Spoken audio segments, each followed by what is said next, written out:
Okay. I think that was the second bell. Everybody settled in.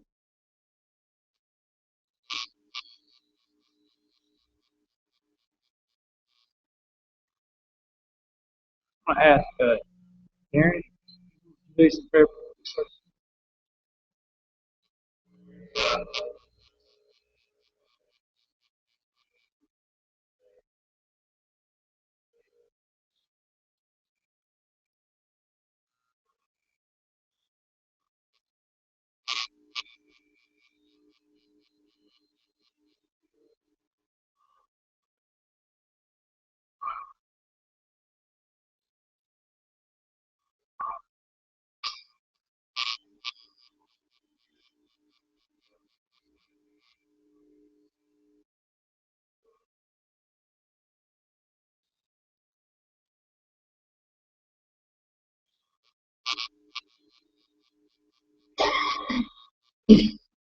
Okay, we're in 1 Timothy chapter 5.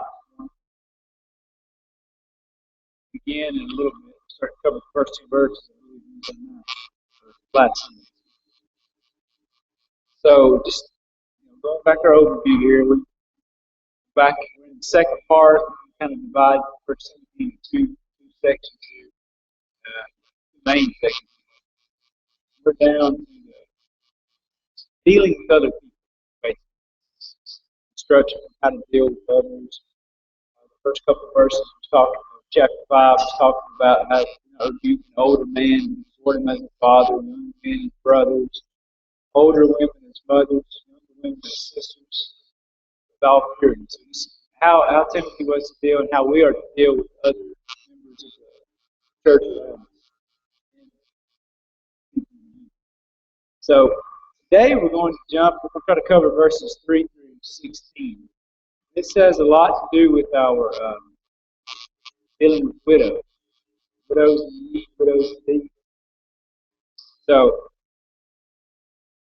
if you look at this chapter, it jumps around a little bit. It talks about the kind of 6 groups of people that are talked about in this section here, verses 3 through 16.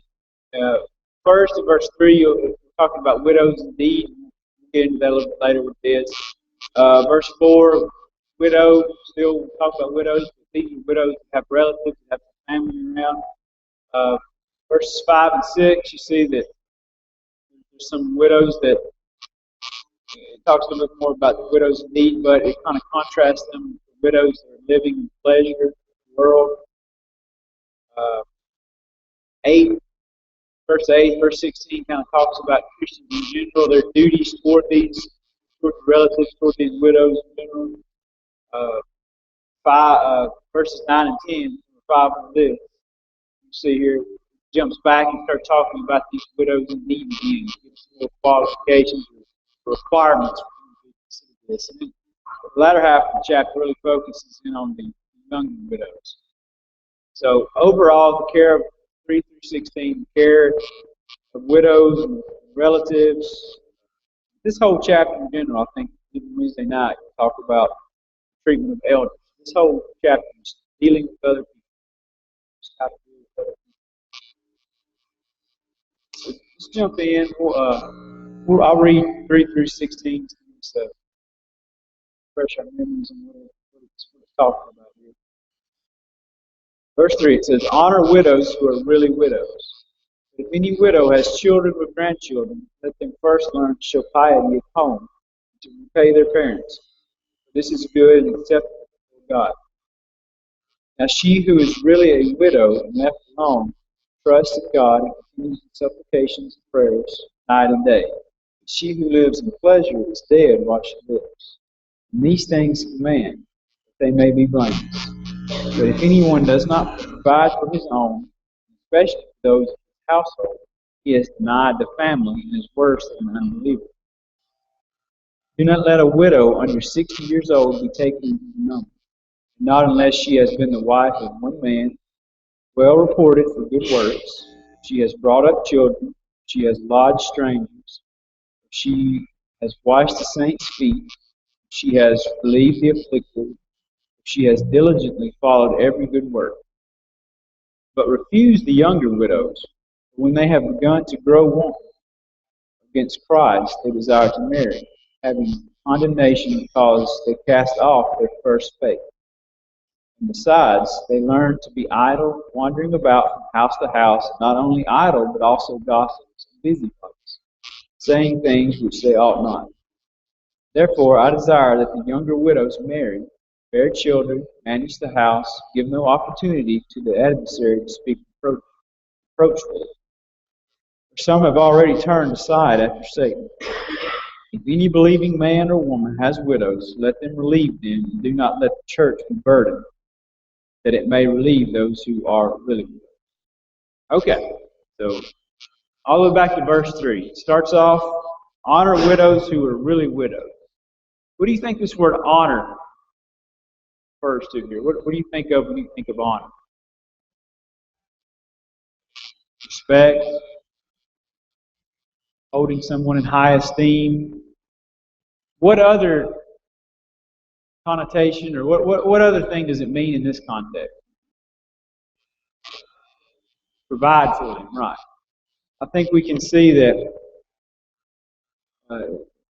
sometimes it does involve financially or temporal support we're talking about here. And you can kind of see if you look over to, so it says honor widows here, and it goes on to, we'll discuss all the requirements that have to be met for the church to honor these widows, to financially support them. But also if you look in verse 17 of this same context, when it starts talking about the elders, it says, let the elders who rule well be counted worthy of double honor. So that's same word here. We also know that section is talking about that elders can also be supported financially if they need there. So if you look at the word honor, you also see in Matthew 15, 4 through 6, in that section there, just thinking about this word honor and its meaning in this context. You know, Matthew 15, what is Jesus doing here in this section? Matthew 15, 4 through 6. He's talking to the scribes and Pharisees. What have they been doing? Right. They've been, you know, verse 2 of Matthew chapter 15, it says, why do your disciples transgress the traditions of the elders? For they do not wash their hands when they eat bread. Jesus comes back and says, why do you transgress the commandment of God because of your tradition? God commanded, saying, honor your father and mother. He who curses father and mother, let him be put to death. But you say, whoever says to his father and mother, what profit you might have received from me is a gift to God. He need not honor his father or mother. Thus you have made the commandment of God of no effect. But you see here that this word honor your father and mother. You know, we had one of the 10 commandments, right? All the way back to Exodus 20, verse 12, Deuteronomy 5:16 talks about honoring your father and your mother. This honor here, you can see in Matthew 15, the Pharisees and the scribes were taking their money, and they were what I read, they were dedicating this to God, and then they were saying, well, we've dedicated this to God, so we can't help out our father and mother. We don't have the money to do that now. We're using this money. We've made a vow to use this money in other places. So they were binding traditions, is what Jesus was reprimanding them about here. But you can see that word honor meant to financially support, to do whatever you need to do to your father and mother to give them the respect, help them out. And it also, going back to 1 Timothy chapter 5, so honor widows who are really widowed. So I think a lot of versions say who are widows indeed. And we'll get into some criteria for that a little bit later, some of the things that fits that definition. Certain requirements that the widows had to meet to be truly widows. Verse 4 it says, though, but if this widow has children or grandchildren, let them first learn to show piety at home and to repay their parents. This is good and acceptable to God. So you can kind of see here, the first responsibility is who? What? children, grandchildren. I think some versions I was reading say nephew there. That I think that term is translated grandchildren in most versions, I believe. So just family in general. I think you can kind of see that in most cases it is a child or a grandchild who is the first in line to take care of their widow or family member in need. So, what does to show piety mean?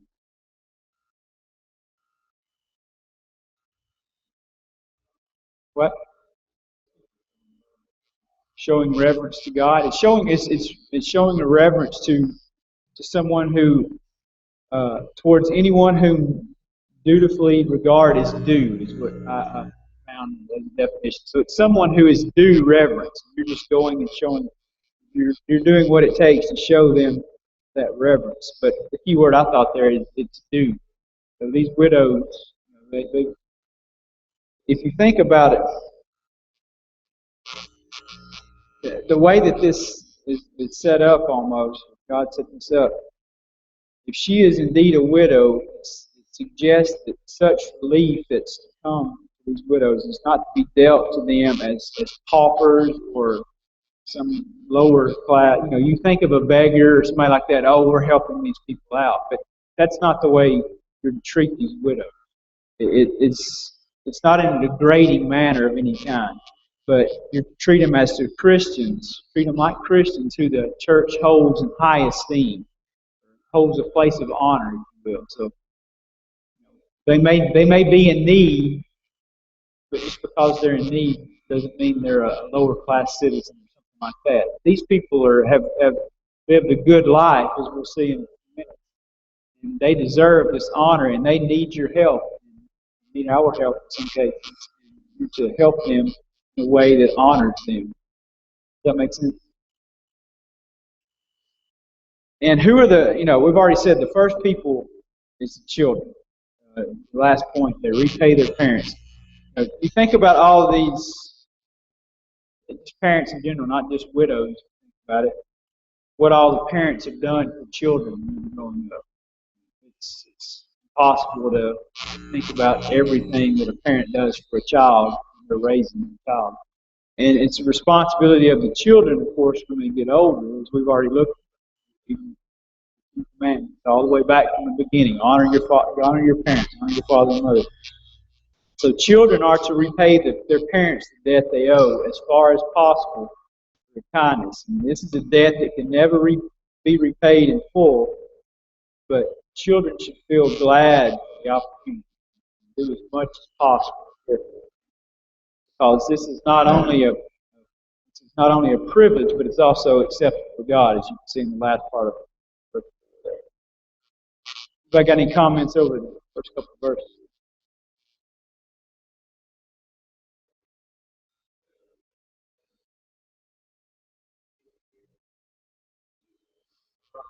Oh, exactly. Definitely.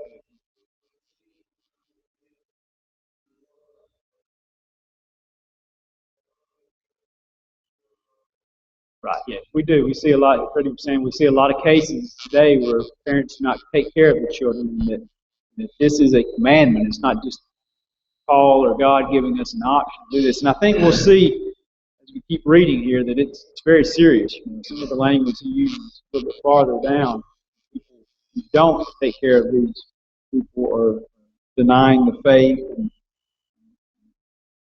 using some strong language to condemn them.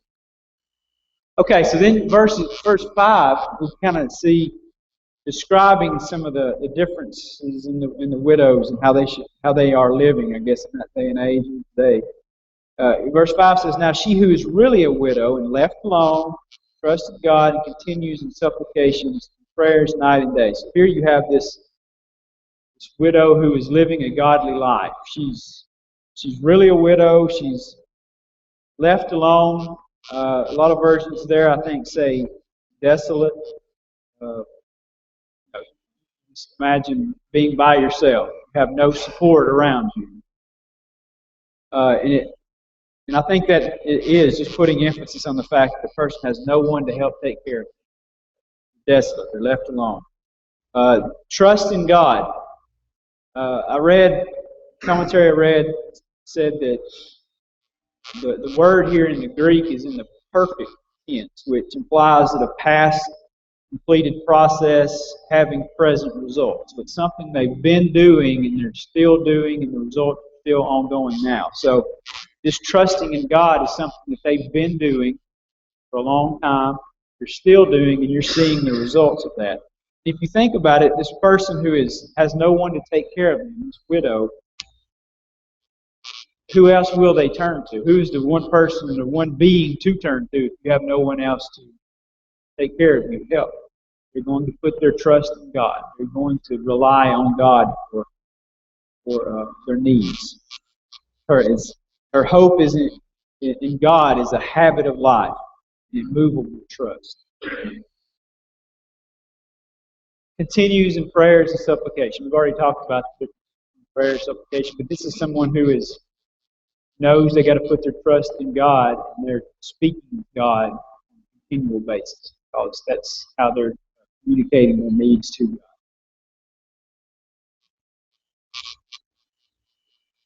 God. All these things, living alone, desolate, trusting God, continuing in prayer and supplication, imply that she has no one to look to but God.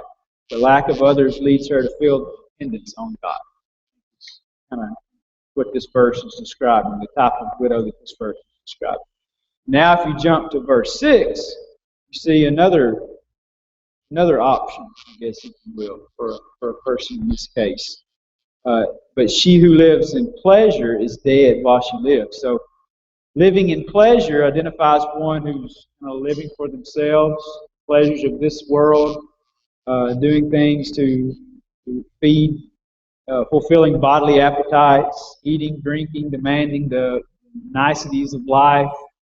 You can see the sharp contrast between verse 5 and verse 6 in these type of widows here. And the one who is living for pleasure and not relying on God, not putting the trust in God, is dead while she lives. So she's physically alive but spiritually dead. You can see that from Ephesians 2:1, how we're living in sin, our spiritual life is dead. Ephesians 2:1, dead in trespasses and sin. Colossians 2:13 is another passage. It says, you being dead in your trespasses and the uncircumcision of your flesh, he has made alive together with us. You can see how if we're living in sin, we are spiritually dead. And that's the way he's describing these widows that live for pleasure. Trust in God. Questions, comments on that? First. Right. Moving on to verse 7. Now we kind of jump. Verse 7, it says, and these things command that they may be blameless. These things, what do you think of these things referring to?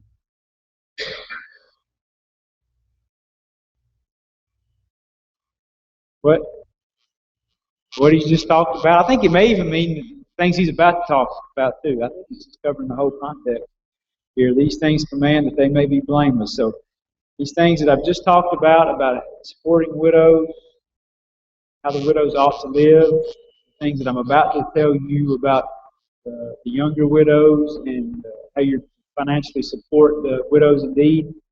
You need to command these things. You need to.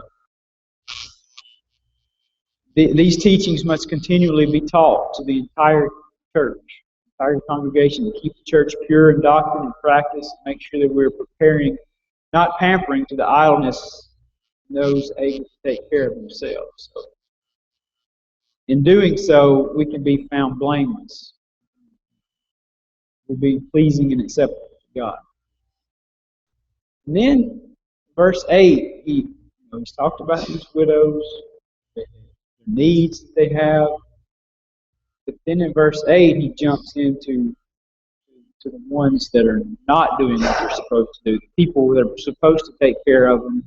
And if you don't take care of them, don't fulfill your responsibility, how bad you are. But if anyone does not provide for his own, and especially for those of his household, he has denied the faith. He's worse than an unbeliever. So, there were some people there, Freddie's already talked about, there are a lot of people today that they're not fulfilling this role. They're not doing this job that God, this commandment that God has given us to provide for his own. I think in this context, it is speaking about taking care of the widows of your family. You have widows in your family. You're the first line of action here. You're the ones who are supposed to be taking care of them. And look how serious not doing this is. It says not doing this is denying the faith. I think the faith here is what's talking about the gospel. It's the commandments of God. It's the you can see from other passages like Jude 3 and Acts 6 and 7 where faith and the gospel and the commandments are used interchangeably. So you're denying the gospel of Christ. You're disobeying the gospel of Christ if you're not providing for your own. And he uses the fact that even unbelievers, even the people that don't know or adhere to God's law, they may not even know anything about it, but they still have that almost innate ability, innate desire to take care of their own family. It's something that's almost built into it in a way. We're supposed to do this. We shouldn't even have to have God's law to tell us to take care of our family. The way of saying here, but the fact is that these people had to be told. So I'm thinking some situations a lot of situations that people weren't taking care of their family members and widows. And I think we've already seen. This is what's another case where we learned about some widows that were in need that were not being taken care of, like Acts 6, right? The Grecian, right? So, I mean, this is a big thing back in this day. Now, I think I had some notes somewhere that how a lot of the people think that, think about the situation back in those days versus today, especially in this country. But back in those days, widows, if you were a widow back then, you were very much in need, most likely. You didn't have any family or anyone to provide. Whereas today, especially living in this country, there's ways to get support, there's ways to get food through the government services and things like that. But that didn't exist back then. If you were a widow back then and you couldn't, you were old enough where you maybe had a hard time working or doing anything, you were solely dependent on someone else. You couldn't provide for yourself at all. So, if you didn't provide for your own, especially for those of your household, is denied the faith and is worse than unbelief. Anybody got any comments or questions on that?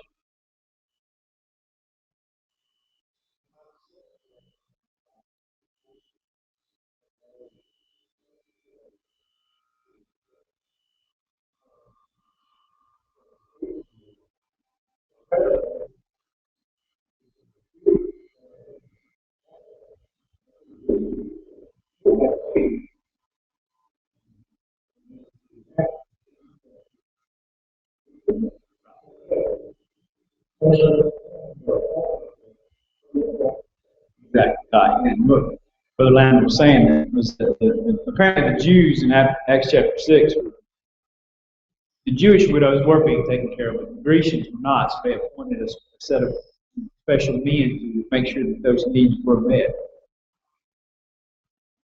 Okay, so now in verse 9, we start getting these requirements of the widows that the church can take in, because it says in verse 9, do not let a widow under 60 years old be taken into the number. What does taken into the number mean? What is that?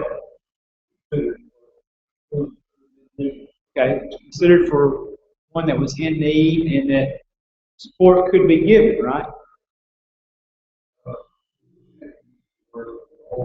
Enroll. Yeah, I saw that in a lot of versions. So they were in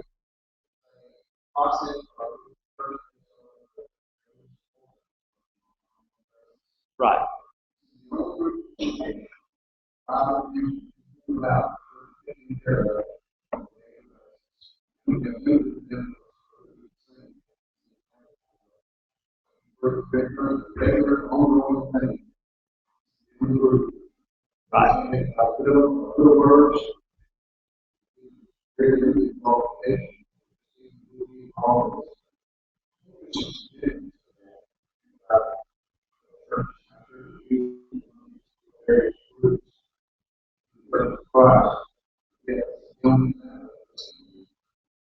Right. And what Scott was saying there in here is that this is the only group of people that we have in the Scripture that the church is authorized to give ongoing support for needs like this.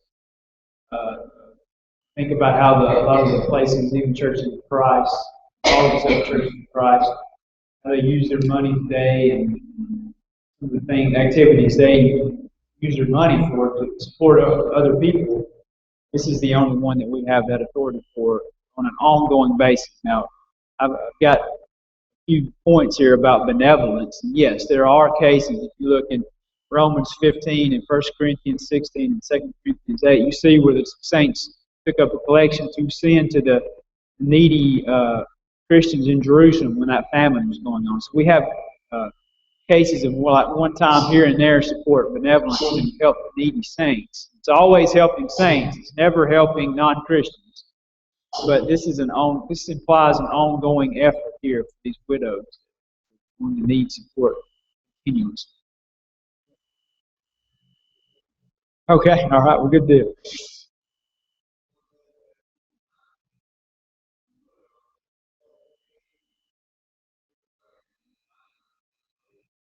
Exactly, it is because it is. These are some very, very specific requirements. So let's look at them. First we see 60 or older, wife of one man, well reported for good works. That implies, notes here. Her reputation is what a life of a Christian should be. Good works denotes all kinds of good actions that are required. And these good works are required of all of us. So this lady, this widow, is letting her light shine so that they can see her good works. Think about Matthew 5 and verse 16. Has raised children. A lot of people, say that this kind of implies that it's a well-behaved child. They didn't just have children, but they actually raised a child. Someone that would be a credit to her, not a burden to her. Lodge strangers. She must be hospitable. Must have shown she had hospitality in her life. Hospitality is required of elders and of all Christians. 1 Peter 4:9, Hebrews 13:2. You see the requirement of all Christians to be hospitable.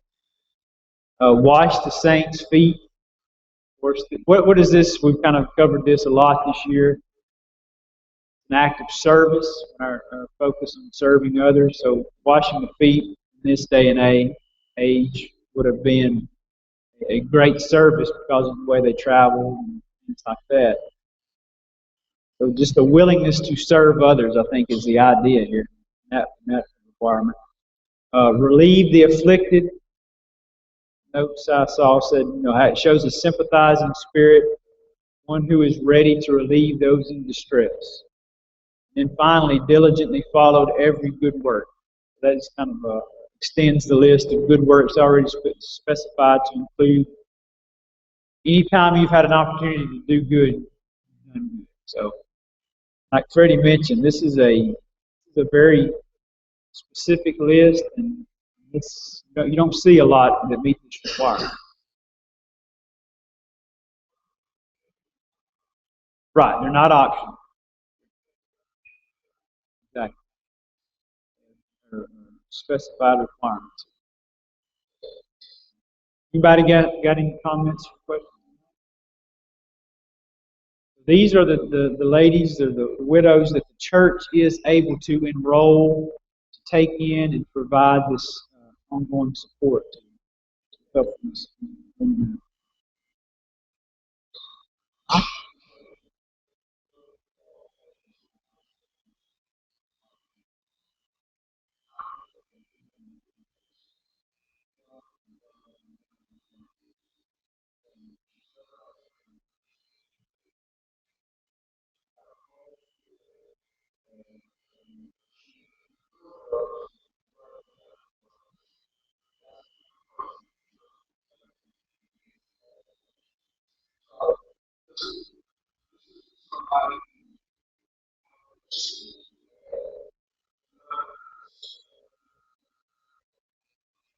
Right, that's a good point. Here, Al said is that this type of lady, if you look at these requirements, is someone who has always done good for others. It's a humble person, someone who's not going out there seeking to get the support from the church, but she has been always been willing to help others, but she just comes into this time of need, and the church can help her out. It's not that she's out seeking this.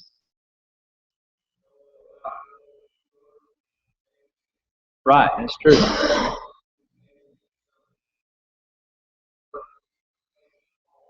Right, yeah, yeah. She's totally alone, depending on God and the church. Okay, so moving on to the next section is talking about the ones we just mentioned you can take in, but verse 11, but refuse the younger widows, for when they have begun to grow wanton against Christ, they desire to marry, having condemnation because they have cast off their first faith. So, refuse the younger widows. I think that implies what we read under 60, probably have to be 60 to be taken in, but refuse the young one, anyone under 60, I think is implied. Refuse basically means do not add them to this list. Do not enroll these women. Why? Why does he list? What are the reasons he gives us?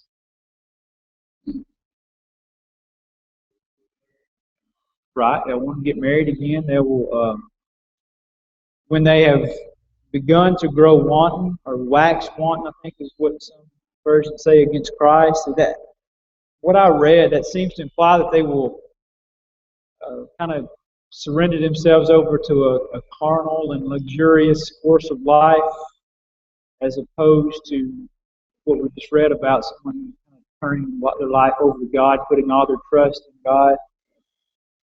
And the younger widows will likely have a lack of maturity and patience, and power of restraint in these situations that the older ladies have.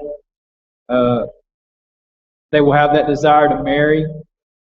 That's not a condemnation of wanting to marry or them getting married again. It's just the fact that you don't take these ladies in because they will want to get married. And in fact, go down to verse 14, he wants the younger widows to get married. Paul encourages that. Having condemnation for casting off their first faith. I think these are the ones that have yielded to the temptations mentioned, wax and wanton against Christ. Thereby, because they've yielded to those temptations, they have sinned, they have transgressed God's law, and because of that, they have condemnation. And read down verse 13. And besides, they learn to be idle, wandering about from house to house, and not only idle, but also gossips and busybodies, saying things which they ought not. So, if you can kind of picture this in your mind, a lady out there who has no family around, maybe, and she's got to have something to keep her time occupied. So you can see this temptation of going from house to house, trying to, this idle talk, this trifling, silly talker is one commentary I read referred to this, to indulge in empty and foolish talk. Of course, you know what a busybody is, someone who's don't have enough time. They're not busy enough themselves, so they've got to get in other people's business to keep themselves busy. And I think Paul is saying that this is one of the largest temptations for a widow in this situation, because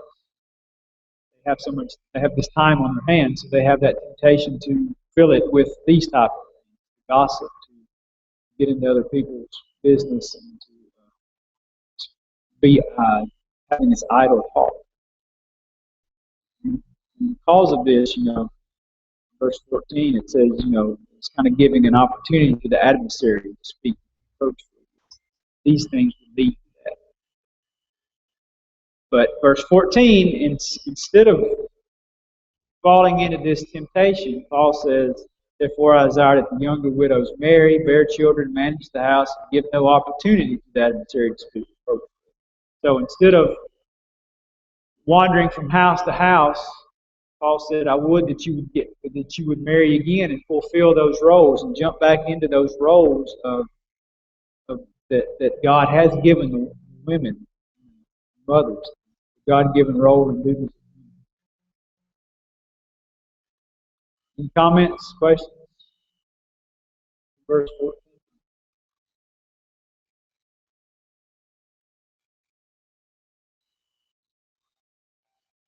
And finally, he says, for some have already, in verse 15, for some have already turned aside of this to Satan. So apparently some people had already yielded to this temptation. Some had fallen into this trap, if you will, and turned aside into Satan. That's something that was happening. It's not just a warning of things that would never happen. This had already been happening in that day and age, and I'm sure it happened a lot today. Verse 16, he kind of goes back and repeats who's responsible for a lot of this. If any believing man or woman has widows, let them relieve them. Do not let the church be burdened, that it may relieve those who are widows indeed. So he kind of throws it back on us as Christians, men, women. You have a family member. If you have someone in your family is a widow, it's your responsibility first. That way, the church is not burdened with all of these widows who could get help from other people. They can focus their attention, their money, their funds, the church can be used on the people that really need it. These widows out there that have no, they're totally desolate. And I think here you can also see in this verse, you see a difference between individual duties and what God has, and duties that God has ordained for the church. So if we as individuals go help someone, that's not the church doing.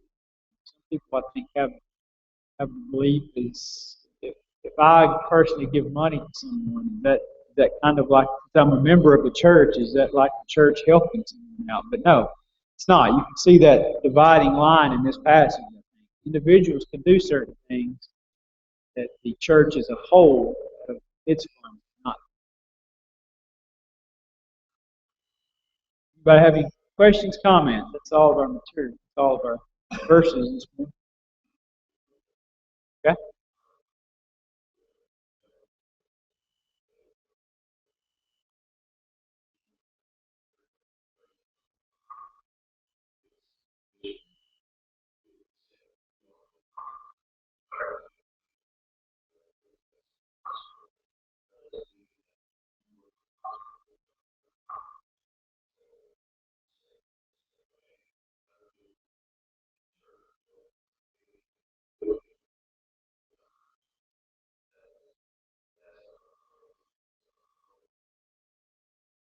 Right.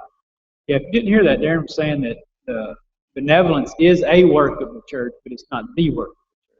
He used a good example about a hospital. Its job, its role is to heal the sick, but it has fire extinguishers in it. So that doesn't mean that a hospital is now in the business of putting out fires necessarily, but if that arises, it has that capability too. The same way the church has the capability to, God has given us this avenue of helping these people that are in need.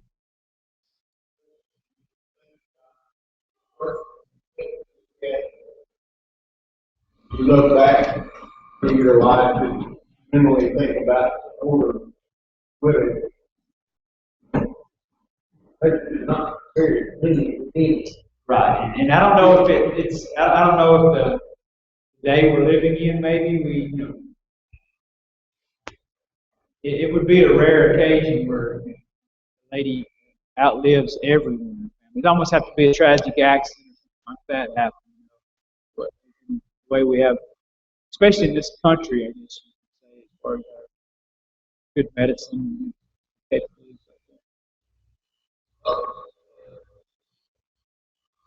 Society, country, citizens made government taking on this whole uh, thing, but that doesn't take the account like of making sure that you know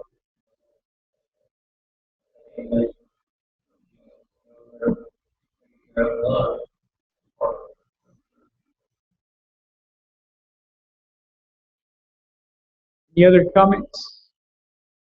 That would be it for tonight. I think cover the latter half of chapter 5 on Wednesday night, talking about relationship with the elders, and jump into chapter 6 a little bit also.